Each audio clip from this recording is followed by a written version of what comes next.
I'm trying to select this text or even this red circle using the selection tool in Illustrator, but there's a low opacity overlay on top of these objects. And when I click to select, the object on top gets selected. What should I do? Dude, one way to select objects behind other objects is to use the Select Behind feature. With the selection tool, hold down the Control or Command key and click once on the object on top. Keep holding the button and click again to select the object below, and click again to iterate through the objects below the cursor position.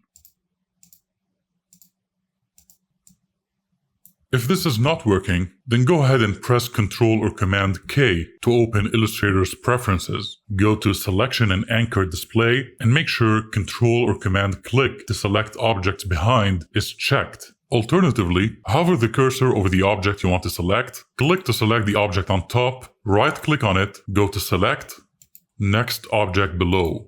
Or use the keyboard shortcut Ctrl or Command, Alt or Option, and left or right square bracket keys to select the next object below or the next object above. Duh!